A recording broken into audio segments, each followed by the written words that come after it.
Bismillahirrahmanirrahim. Assalamualaikum warahmatullahi wabarakatuh.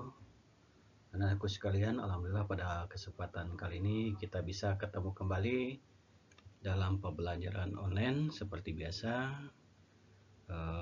Pada kesempatan kali ini Bapak akan menyampaikan materi PPKN kelas 10 semester ganjil UKBM 3 tentang tata kelola pemerintahan yang baik.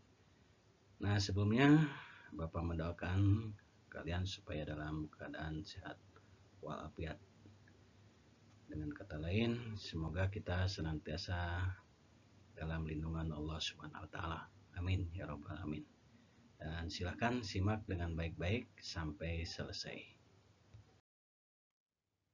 Baik, kita simak terlebih dahulu tentang tujuan pembelajaran dari materi ini. Yang pertama adalah peserta didik mampu memahami tentang kewenangan lembaga-lembaga negara menurut ketentuan Undang-Undang Dasar NRI tahun 1945.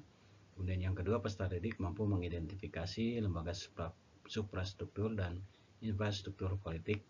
Dan yang ketiga, peserta didik mampu menganalisis tata kelola pemerintahan yang baik. Terakhir, peserta didik mampu menganalisis partisipasi warga negara dalam sistem politik Indonesia.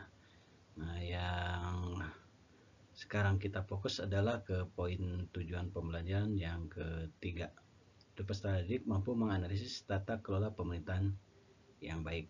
Karena yang tujuan pembelajaran 1 dan 2 sudah kita bahas pada kesempatan yang sebelumnya. Kita awali dengan kajian pengertian daripada pemerintahan yang baik atau sering dikenal dengan good government. Good government itu adalah suatu penyelenggaraan manajemen pembangunan yang solid dan bertanggung jawab yang sejalan dengan prinsip demokrasi, dengan pasar yang efisien, penghindaran salah alokasi dana investasi, dan pencegahan korupsi baik secara politik maupun administratif.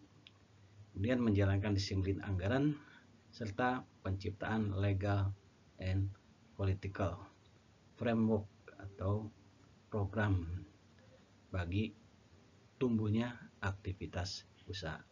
Nah, pengertian ini disampaikan oleh World Bank. Nah, selanjutnya bagaimana dalam tata kelola pemerintahan yang baik? Ada 3 unsur pokok yang bersifat sinergis, yaitu unsur pemerintah, swasta, dan masyarakat itu sendiri. Atau dengan kata lain, yang pertama, unsur pemerintah yang dipercaya menangani administrasi negara pada suatu periode tertentu. Kemudian unsur swasta atau wirausaha yang bergerak dalam pelayanan publik. Dan ketiga, unsur warga masyarakat sebagai stakeholder. Nah, ketiga unsur ini harus bersinergis sehingga nanti akan terwujud yang disebut dengan pemerintahan yang baik. Nah, berkenaan dengan tata kelola pemerintahan yang baik, maka ada beberapa ciri dan karakteristiknya.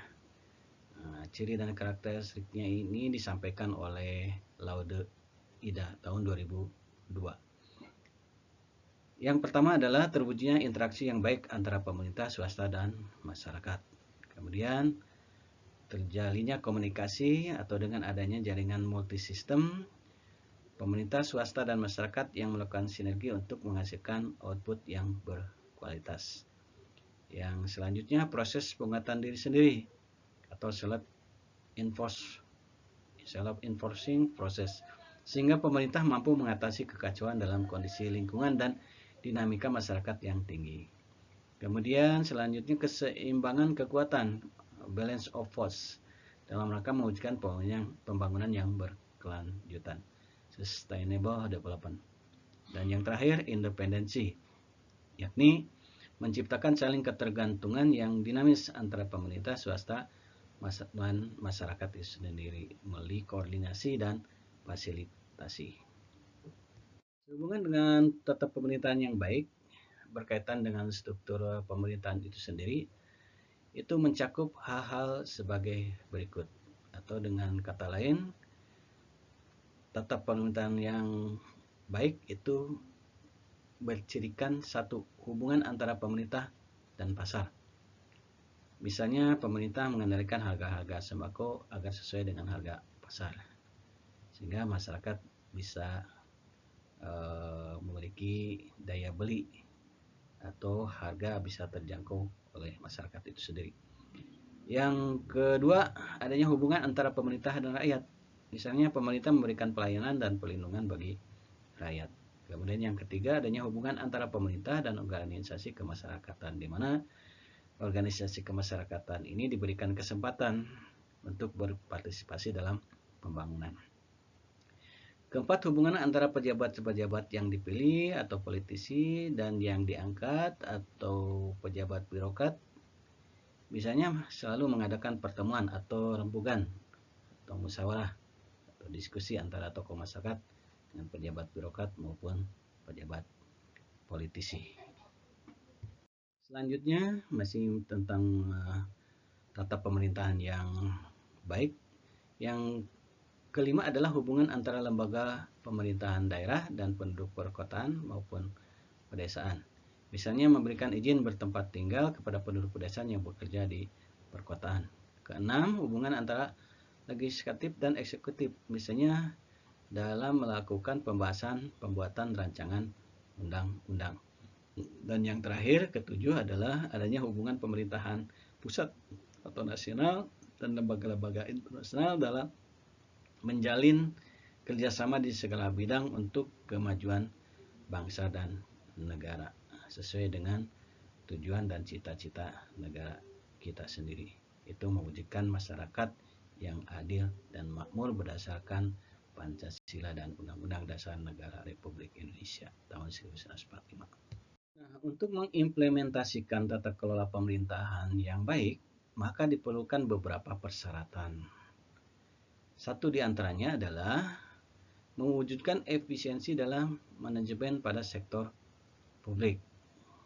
Kedua, terwujudnya akuntabilitas publik.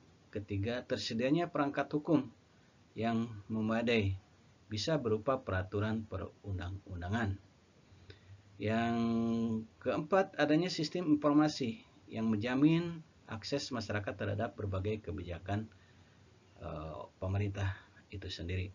Kemudian yang terakhir, kelima, adanya keterbukaan atau transparansi dalam perbuatan atau pembuatan kebijakan dan implementasinya. Nah, tadi sudah dijelaskan mengenai tata kelola pemerintahan yang baik. Maka pada kesempatan kali ini Bapak ingin mereview atau mengevaluasi sejauh mana kalian bisa menyerap pengetahuan tentang tata kelola pemerintahan yang baik. Oleh sebab itu, maka Bapak akan memberikan tugas secara individu, di mana tugas ini nanti kalian kerjakan di buku tugas. Jangan lupa ditulis dulu soalnya, kemudian setelah itu dijawab, dan setelah dijawab kalian foto dan kirim ke ke grup tugas di Telegram. Adapun pertanyaannya tentang ciri-ciri tata kelola pemerintahan yang baik, itu ada 5 ciri. Yang pertama demokratis, kedua komunikatif, ketiga penguatan diri sendiri, keempat keseimbangan kekuatan, dan kelima independensi. Nah, silakan kalian cari pengertiannya masing-masing. Oleh Bapak sudah dicontohkan, misalnya ciri-ciri tata kelola pemerintahan yang baik secara demokratis, yaitu bahwa pemerintah dalam menjalankan tata pemerintahannya harus secara terbuka terhadap kritik dan kontrol dari masyarakat. Jadi itu tugasnya, silakan sekali lagi kerjakan di buku tugas dan setelah itu kirim ke grup tugas Telegram. Alhamdulillah, akhirnya kita sudah bersama-sama tadi mengkaji tentang tata kelola pemerintahan yang baik. Mudah-mudahan apa yang sudah Bapak sampaikan atau jelaskan bisa dipahami Dan kalau misalnya ada yang belum dipahami, silakan kalian mencari sumber dari yang lain sebagai perbandingan. Mudah-mudahan sekali lagi bermanfaat bagi kita semua. Dan sekian, terima kasih atas segala perhatiannya. Mohon maaf atas segala kekurangannya. Akhir kata dari Bapak, wassalamualaikum warahmatullahi wabarakatuh.